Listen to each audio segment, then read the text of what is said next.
I want to talk about the legacy of John Lewis, a man who dedicated his life in the fight for justice. Many call him the moral compass of Congress.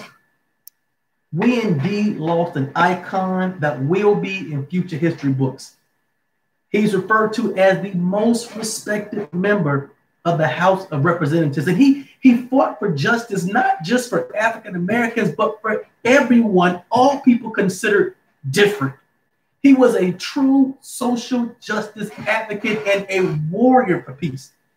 He began working with Dr. King at 18 years old. How many 18-year-olds have the internal courage, consistent focus, and intentional fortitude to devote themselves to a cause bigger than themselves and maintain that for the rest of their lives from 18 to 80? He did that.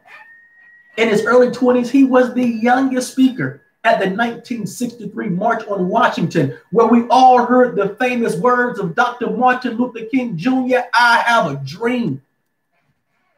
He was arrested over 40 times for standing up against injustice, because injustice anywhere is a threat to justice everywhere. The truth is, Dr. King would not have accomplished the great thing that he did in the fight against social injustices without the help of Mr. John Lewis.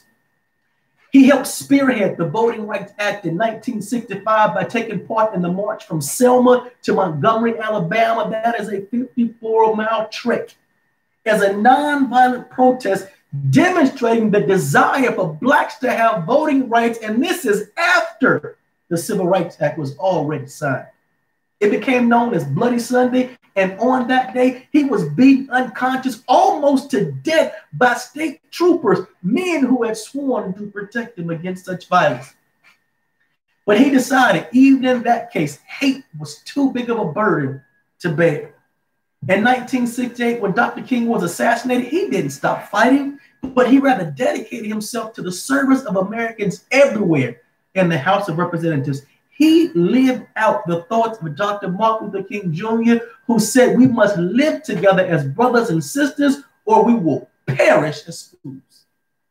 He was there in 1964 when the Civil Rights Act was passed. He was there in 1965 when the Voting Rights Act was passed. He was there in 1968 when the Fair Housing Act was passed, and he was a part of all of them.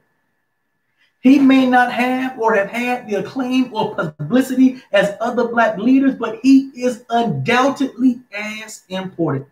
How many people have been awarded the Presidential Medal of Freedom, which is the highest civilian award in the United States?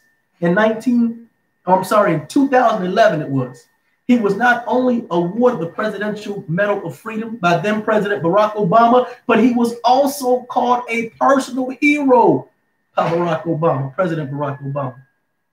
Ladies and gentlemen, this is a mountain of a man that deserves to be remembered in every history book to be written from here on out. In 1955, at the age of 15, he decided that he didn't mind getting in trouble, getting arrested over 40 times.